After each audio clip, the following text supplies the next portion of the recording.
Hey everyone, welcome to Marketing Monday with the Watertown SBDC. And this presentation, this show, this episode is all about getting feedback because it's come up a few times. So my name is Nicole. I'm a friend of the Watertown SBDC, and I'm joined by Liz and Erica. Hey guys.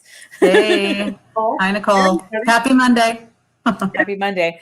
Yeah, and I know with our last few broadcasts, feedback has come up a fair bit. But before we get into that, Liz, I know that you have some fun announcements from the SBDC. I do. So I'll save the best for last. So the first one is that this Thursday, the 13th of January, is Amanda Stickle, who's another friend of the SBDC, who's a bookkeeper here in Watertown, and she's going to do tax planning tips for 2022 on Facebook Live. And Erica and I will be grilling and interrogating her. Actually, we're just asking her some friendly questions. So please join us for that. And if you have questions you want to ask, you can leave them on our Facebook page. You can give us a call. You can shoot us an email, sbdc@sunyjefferson.edu. So that's one thing. And the second thing is I'm so excited to announce that we at the SBDC in Watertown have two new employees. Michael Kinney is joining us as an advisor, and Matt Tucker is joining us as, what is Matt? Matt is like the all-around, is it sexist to say Guy Friday? Because he's doing tech, he's doing administration, he's doing financial administration. And we are so thrilled to have them. It's been a long time coming. And Matt started last week and Mike started today. So you'll be seeing and hearing more of them from the Watertown SBDC as we go along. Hey, there's a saying, right? The jack of all trades, master of none, but do you know the rest of it? No, what? Is still a lot better than a master of one. Ooh, I like that. Yeah, I know. Whenever people try to trot that at me, because, I'm a bit of a jack of all trades. Yeah. I was like, you need to know the rest of that. So today we're talking a little bit about feedback, and there's a few different ways you can get feedback for your business. And I'm going to focus more on the couple that I know a little bit about. And then Erica is going to dive into focus groups. And, Liz has experience with all these things. So here are some options of ways that you can get feedback for your business. And they kind of vary in the amount of feedback you get, a little bit about who you're getting the feedback from. So the first one, which is I think a little bit not obvious to people, is this idea of running ads. So with most ad programs, you can run what's called an A/B test, and what you basically do is you take an amount of money, let's say $100. And so let's say that we were promoting a cookbook right now. Okay, so we're on the team. And let's say that, Liz says, well, I think the most important thing about this cookbook is all the recipes can be made in under 30 minutes. And Erica says, well, I think the most important thing about this cookbook is that every recipe has ways for the recipe to be modified for different diets. Those are both good things for this cookbook to offer. But how would you test which one people were more interested in unless you just took a guess? And so ads can be useful for this kind of thing. So like I said, there's this concept called A/B testing. And if you want to geek out on it, you can look this up online. I do not know why this is jumping around. All right. All right. I'm having a Monday, guys. So if you look, this is an example ad I just looked up A/B ad test to just pull up an example. And so this is an ad for a free ebook for this program. And so the first one is just it has the little free ebook, and then the other one has kind of a little bit more of a sort of stock photo overlay kind of graphic. And it looks like the text varies a little bit too, which I think you should be testing one thing at a time. So bad on them for testing more than one thing. But what they did is they've spent the same amount of money, or they got 10,000 impressions to both ads. So 10,000 impressions.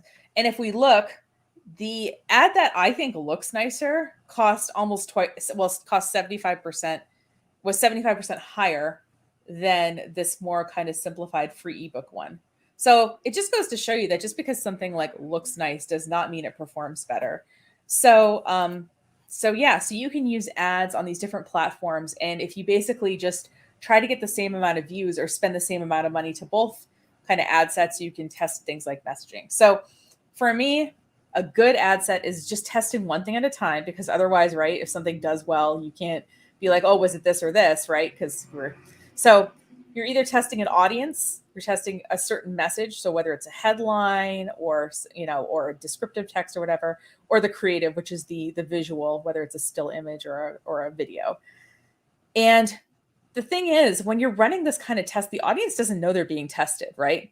They're going to either click on it or not click on it. They're going to scroll or not scroll. They're going to share or not share. So if you were, like I said, in this cookbook meeting and we wanted to actually see what people cared about, we could run the ad set with the, recipes under 30 minutes and the all recipes, all recipes, all diets, and see which one did better. Now, obviously, like, let's say all recipes, all diets did well. Well, we may want to test another phrase to make sure that people kind of understood that didn't necessarily mean like you were on paleo or keto, but like maybe that you were like allergic to something or whatever.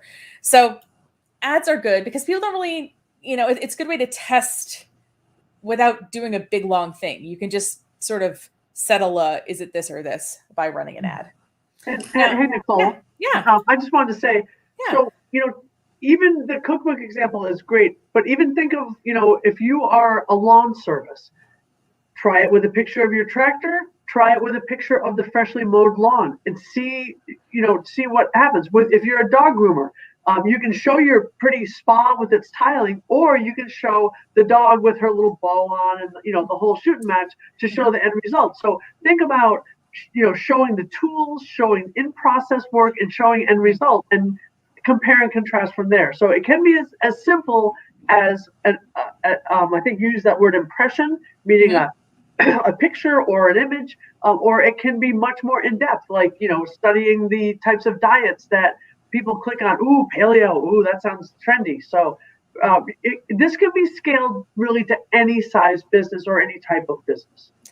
Right. Yeah, and I also, I was just thinking kind of on the same lines as, I was curious if Nicole, you thought that maybe the button on the first one was one of the reasons, maybe. Because it was right there for the taking, to take a look, and I wonder if that's why it was a little bit more. Yeah, no, definitely. Or there was interaction there. So, Right. There's so many things you can do in an advertisement right now because you have all these interactive options, Does an interactive one work better than just photos and a sort of a standstill ad, especially online, obviously, right? Yeah. Right. And mostly like I said, if your business does multiple things well, it could be hard for you to say, well, what does my customer care more about? And if it was even something like you didn't necessarily want to test, I'll use an example from a client. I had a client who had a restaurant and they were thinking of having a kids menu. So they were thinking of developing and so they just like posted the question and threw some money at it on Facebook and just said, like, should we be offering a kids menu? And immediately customers started commenting. And the sort of consensus was that, yeah, my kids don't want to eat like chicken fingers. They want to eat what I'm eating, but just in a smaller portion. That was kind of what this restaurant found out. So they saved themselves from having to like develop and source kid-friendly food by just asking their customers what they wanted. And, and it was a quick thing. They threw some ad spend behind it to make sure that people like saw the question. And so you can either be testing one thing against another, or you can use it to get feedback that way.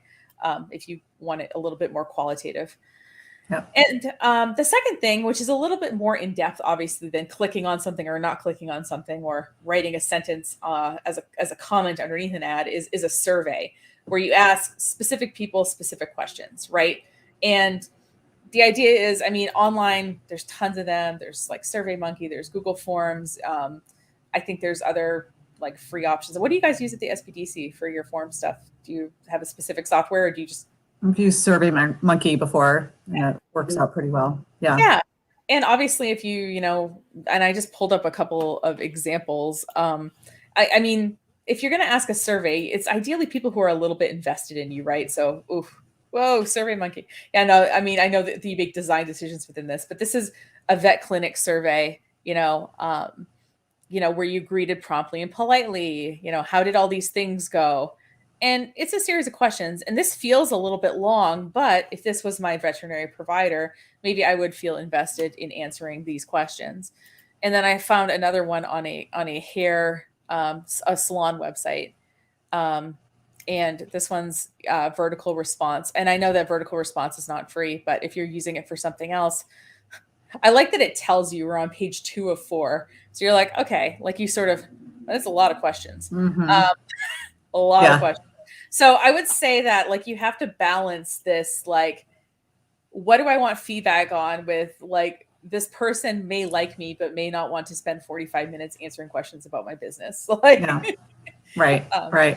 yeah. Yeah. And I mean, the other thing is too, is you can do survey questions on a Zoom webinar, right? Too. So Mhm. like we do that a lot with the webinars that we do, so that if we're hoping to get feedback from the people that we're on, we can set up a list of follow-up 5 questions for them, that hopefully is fairly easy.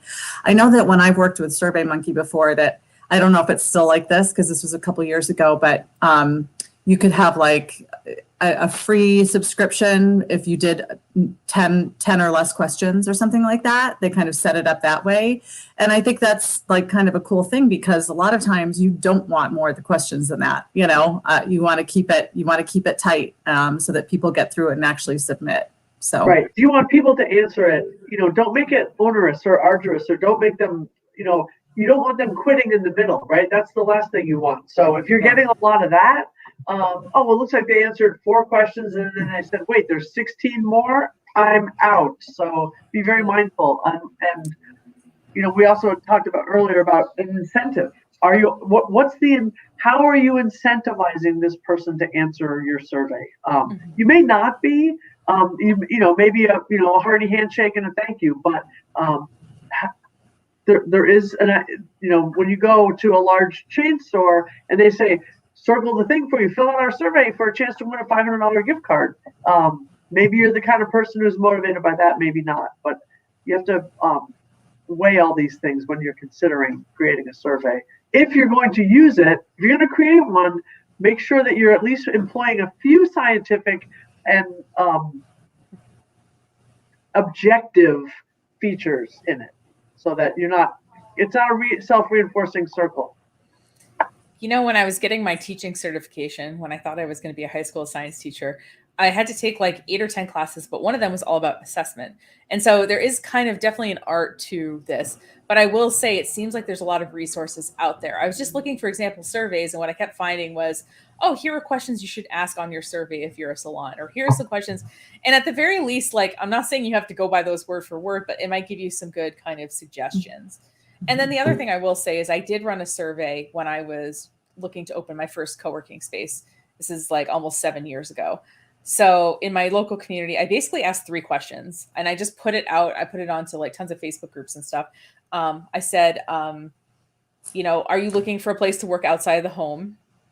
If they said no, I wasn't going to ask them any more questions, because they don't really care. And then the second question listed every possible amenity I've ever seen in a co-working space with a bunch of checks.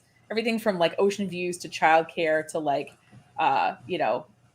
catering to just, ergonomic workstations, high-speed internet, and parking.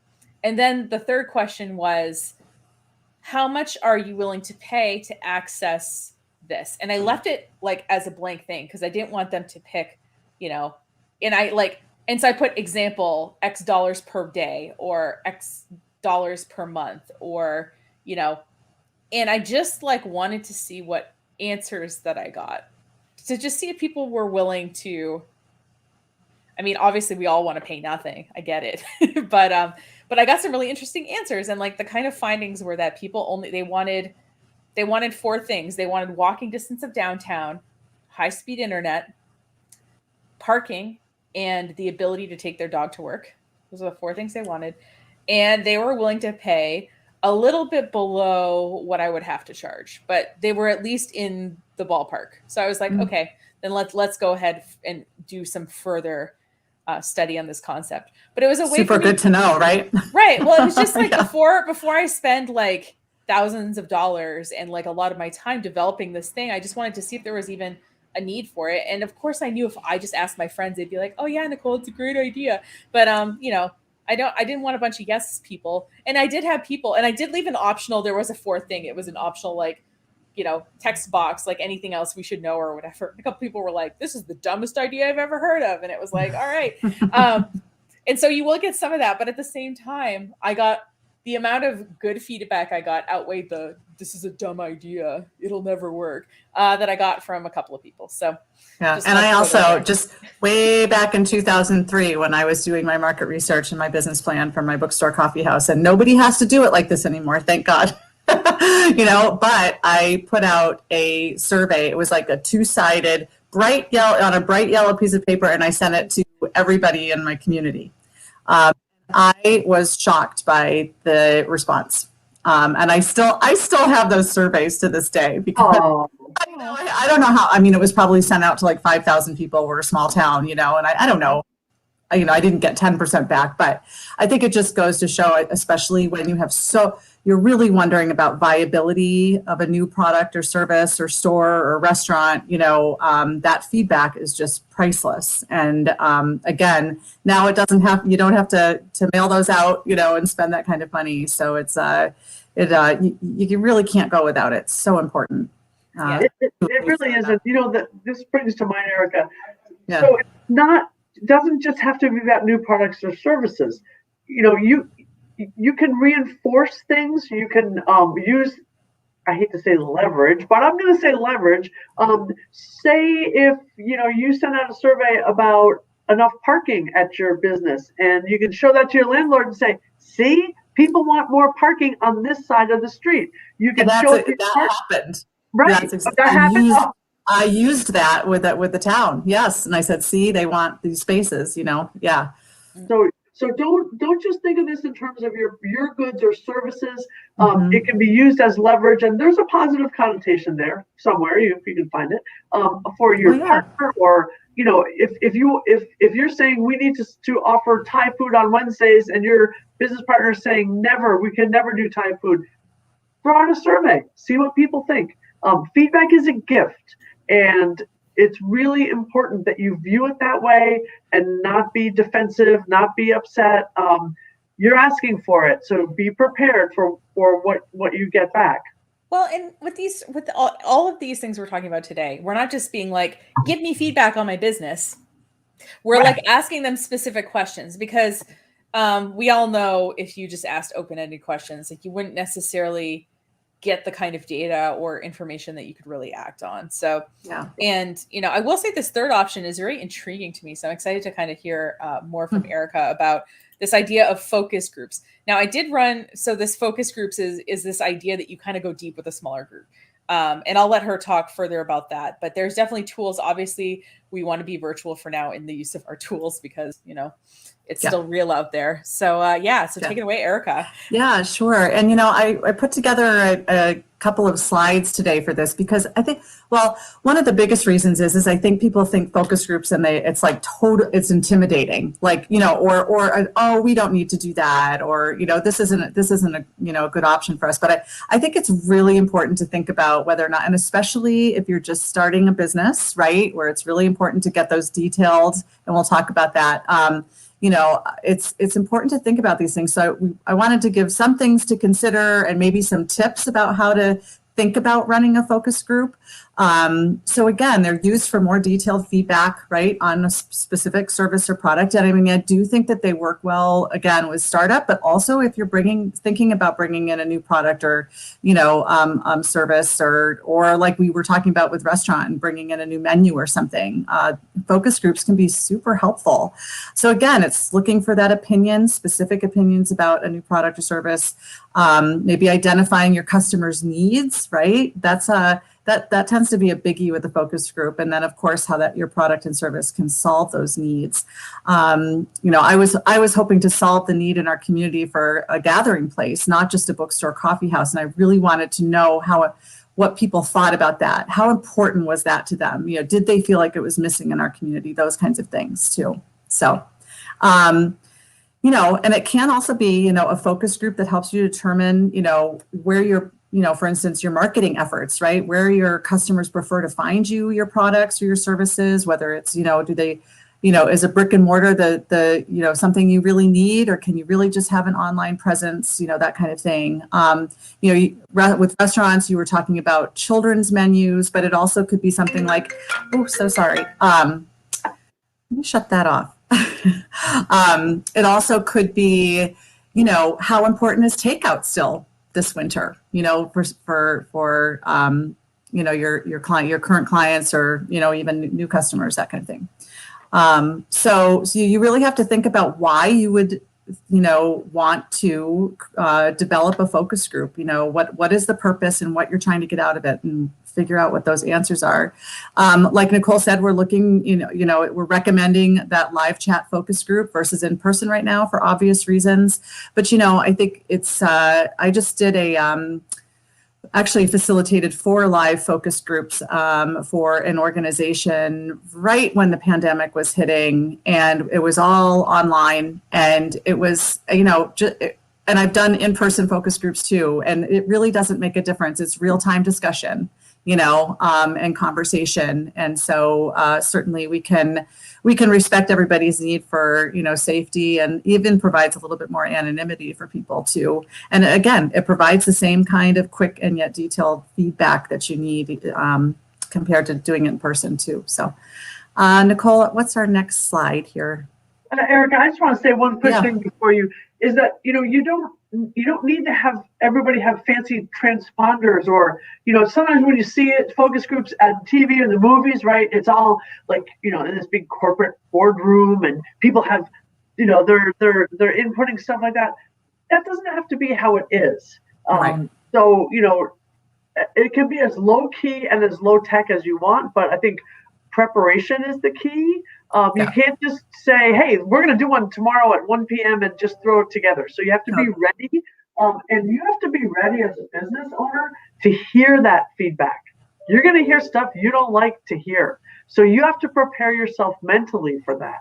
And, you know, if you're thinking about doing a focus group, you know, you can always give us a call at the SBDC and we can help you put that together.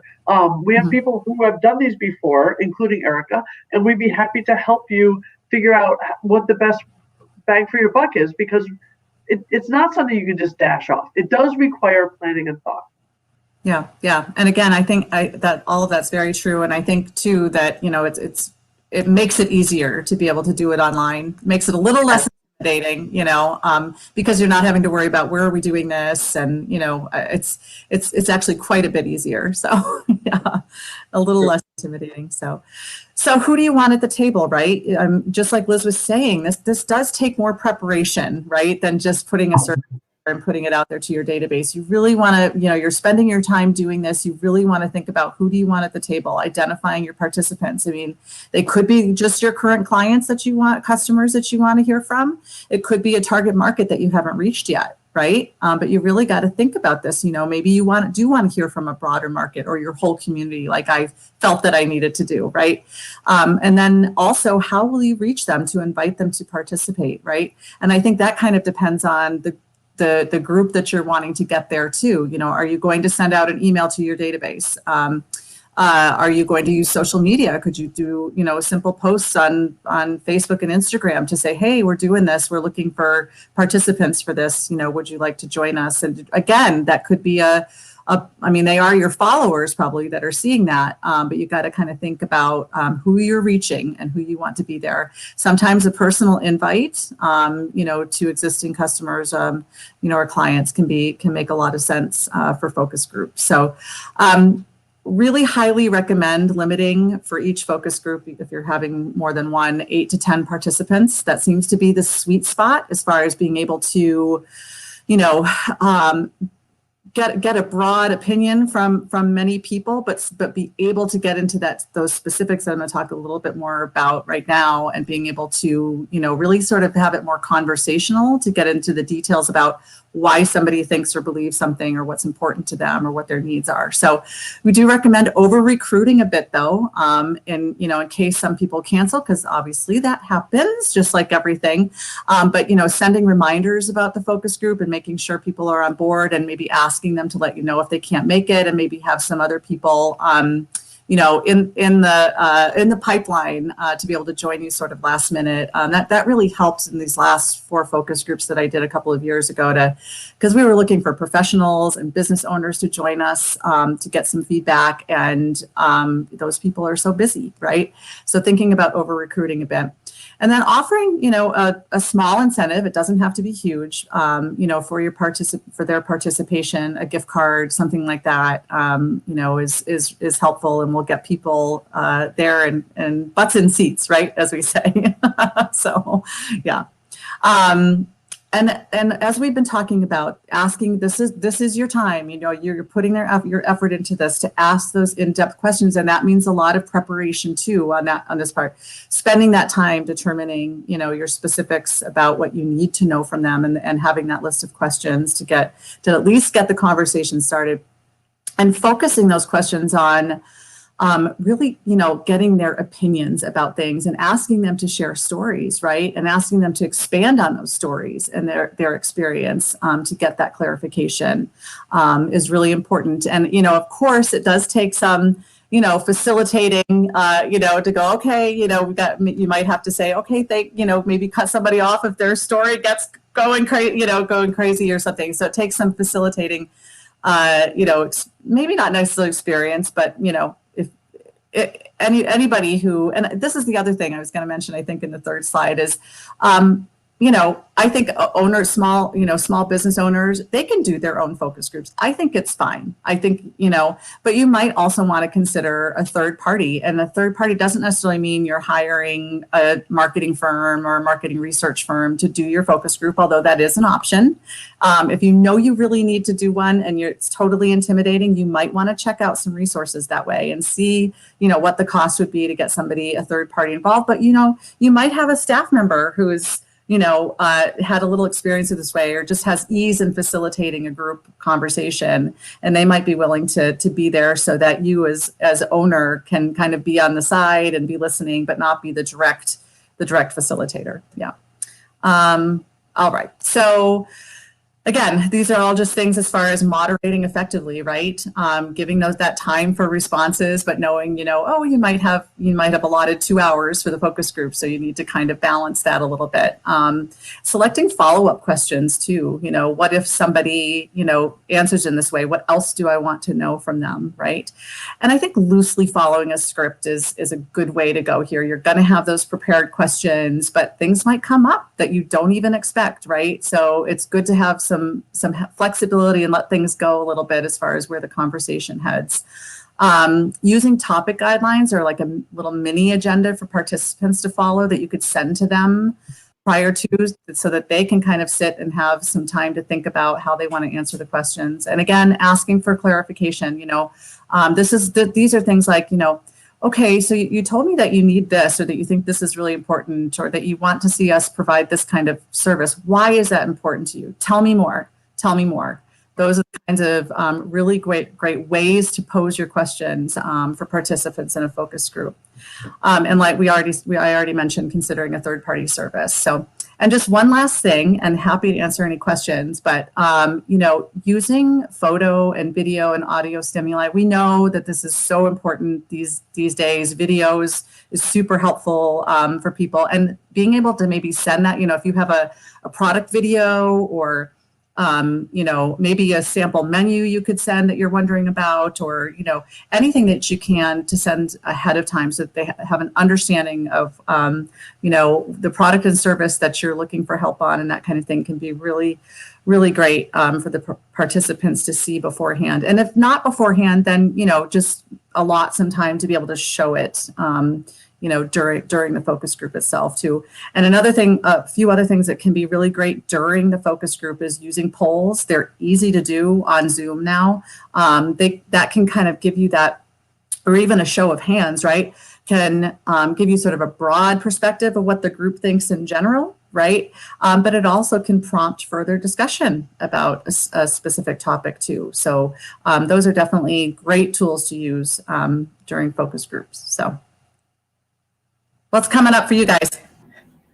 Well, I think you're right, Erica, that business owners can do these on their own, but you have to have a certain comfort level of technology. You have to understand how to use Zoom and some of the more advanced features, like maybe, like you said, the polls or recording. And also you have to be mentally prepared for what you're going to hear.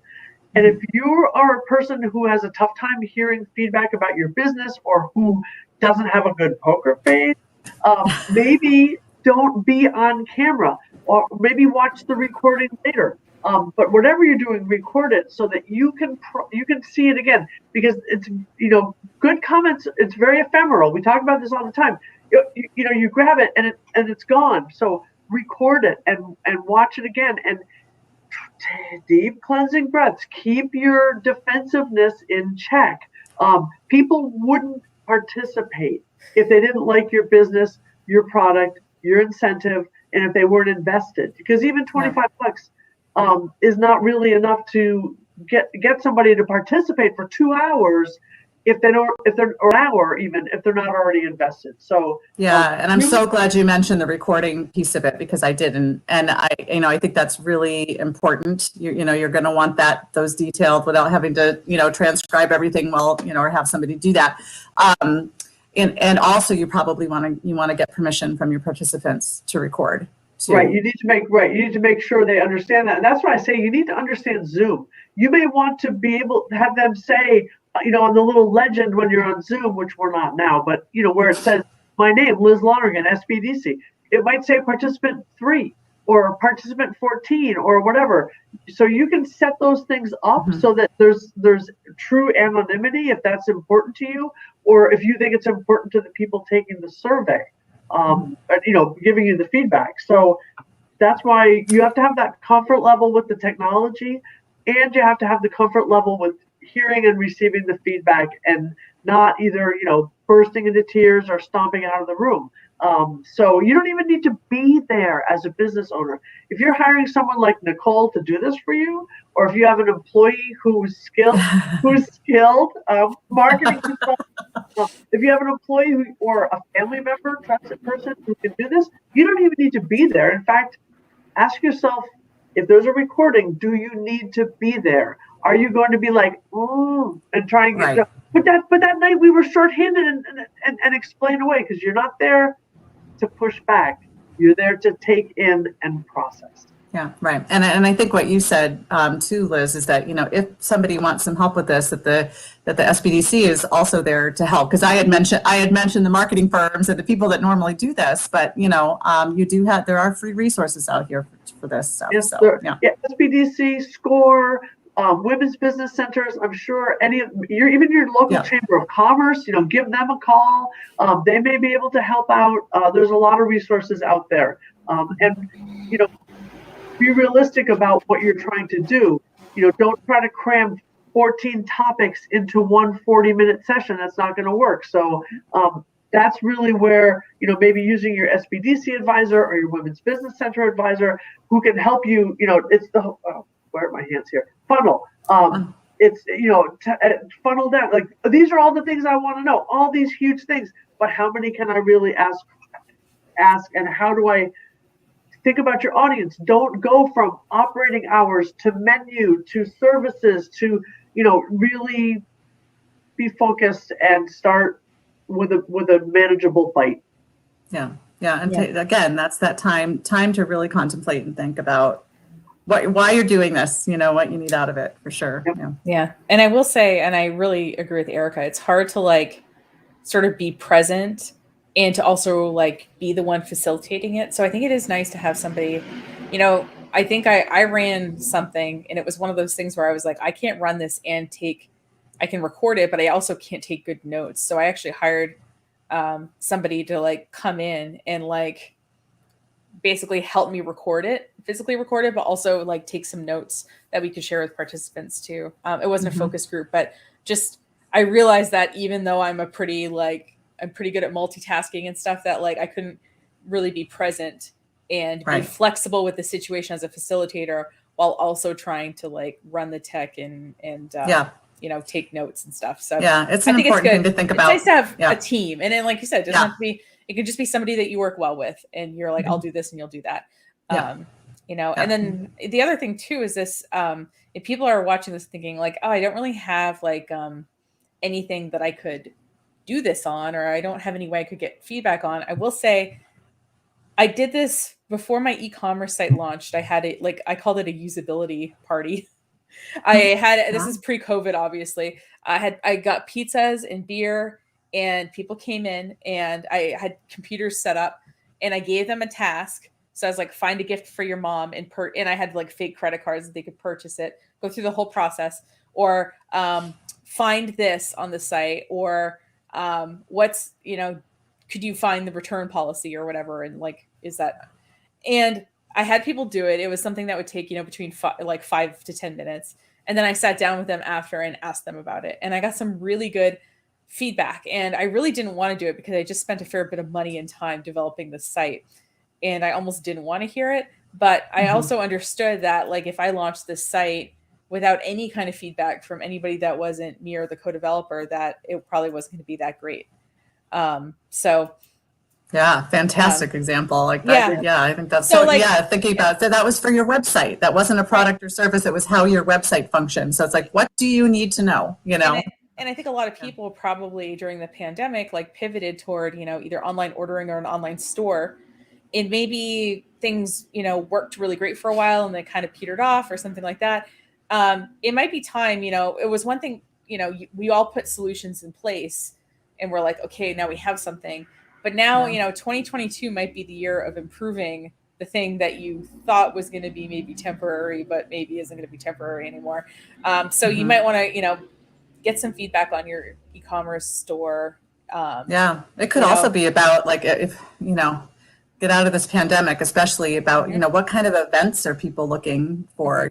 Like I'm thinking about, I think we did a survey one time about, what kind of book clubs people were thinking, were interested in, or, things like that too, that can be helpful in learning what you're supposed to do next. Yeah. It's, but like I said, even if you don't have a specific, it could be something like that. It could be a new, because we've all had to start doing some stuff online, and sometimes it can just be really discouraging to see that you got all these visits and no one bought anything or something like that. And it's just that they got there and something didn't work and they left. And it's not like they weren't trying to not tell you. There wasn't really a mechanism for them to do that. And maybe any one of these options might be a way for you to find out what the problem is and actually be able to fix it. Right. I think that it's so important to give them a way to provide feedback easily, and even though it is scary and we don't, sometimes we don't want to hear it because we just put money into something, or it's going to be hard to change, those kinds of things. It's more than important, as far as running a successful business, no matter what it is. Right, it is. And it doesn't mean it has to be actionable tomorrow, right? This is not you saying to the person upset about the dog being groomed improperly, I'll fix it, I'll trim her nails, I'll give you a discount next time. These are not immediately actionable things. This may be just food for thought for you for the next year or 3 years of your business. So don't feel like if you hear one negative thing, I have to fix it. No, you have to take it in, watch the tape again, talk, and even follow up with that person if you're not doing it anonymously, because this is to help you bring that big picture into focus, not fix an immediate detail today. And there is a difference in that. And when you're coming up with what questions you want, or even what method, survey or focus group, or just, a survey at the register, or, walking around to restaurant tables, talking to people, think about the method and the results that you're looking for. And I don't mean the specific, but what are you going to do with that information? When you get the information that, yes, we need a children's menu, or no, we don't, then what are you going to do? What are you going to do with that information? And how quickly are you going to act on it? So there's a lot of thought that goes into any of these. If you're really, because I'm no scientist. I can't speak for either of you, but I'm no scientist. But scientific methods in terms of specific measurable goals and a process, and you can Google, focus groups, scientific methods, and you'll get millions or billions of hits. So you can read all about it if you want to. Sequential and methodically planned out. That's the word I was looking for. Yeah, that's the way to go, especially with focus groups. Right, exactly, especially the focus groups. We've made that pretty clear, I think, by now. I hope we have, anyway. Back with me, Erica. No. And I think in some ways, I mean, I think as business owners, we're used to having these one-on-one conversations with people. I think in some ways, like being in a group, you might get different kinds of feedback than you just talking to someone individually. It might be that someone in the group, says something and someone else kind of expounds on it. It's almost like they have permission to maybe. So even if you have talked to people one-on-one and you feel like, well, I talk to my customers and I know, it might be worth having some kind of group thing, whether it's a survey or whether it's a focus group, or even if it's an ad set you want to run about something, to just kind of see, like, because that's the thing is, I don't necessarily get a ton of negative feedback, but I also feel like most people, it takes a certain amount of, I don't know, we could say gumption to like say something really mean to someone's face, right? But in the group, I feel like it I don't know, it can almost give people permission to be a little bit more honest, more brave. especially if you're not there. If it is your staff member or an outside facilitator running it. So yeah, and I mean, people are also expounding on, they said something, it's just pops another idea into their head that it wouldn't have happened in the one-on-one conversation. But then I totally agree with you that they might, and if somebody's being really open and direct, then somebody else is going to go, okay, well then, while we're talking on that subject, let's talk about this too. So yeah, I think that's another big advantage of these groups. Mm-hmm. Yeah. Well, we don't really seem to have any questions from the audience who's watching this live right now. Although if you do have a question about either this topic or any other topic, you can leave a comment on the video, or, even if you're watching it in the replay, if it's a comment, we might be able to answer it kind of the next broadcast, or you can also email the SBDC if your question is a little bit more nuanced, or you need a few more characters maybe to explain your question than what's being offered in the comment box. So we do these every Monday at noon Eastern Standard Time. So, and we're always looking for future ideas. We have some good ones coming up here, but we're speaking of feedback. Yeah. It might be interesting to do a feedback thing on this Marketing Monday series at some point here. That'd be great. Among other things. Yeah. Yeah. Anybody wants to be part of that focus group? Yeah. Yep. Yeah. Awesome. Well, do you guys have anything else to talk about in terms of feedback with business before we close out? I don't. Okay. Hope everybody has a great week. Renee, late having to catch up on recording. Such a great topic. Thanks, Renee. Hi, Renee's Renee. our #1 fan, and we absolutely love her. I'm one of her #1 fans too. She's great. Yes, our whole center's mutual #1 fandom. Yes, so we won't ask Renee to be in our focus group, or maybe she knows us so well. See, that's the rub right there, folks. That's the rub. Yep. Well, anyway, thank you so much, everybody, for watching. Tune in next week, where I'm going to be joined by John, who is another marketing person, and we're going to talk about our hot marketing takes for 2022. So you can. Yes, I get to grill both of them. I can't wait. I won't be here, but I can't wait to listen to this recording. I gotta say, looking forward to it. Yeah. I'm going to be playing Stump the Marketing Expert. So. Oh, yay. All right. Well, thanks everyone for watching. Please share this with somebody you think would like to know this information, whether it's using the share button or just sending the link. And tune in next time for Marketing Monday with a variety of marketing topics coming up here in 2022.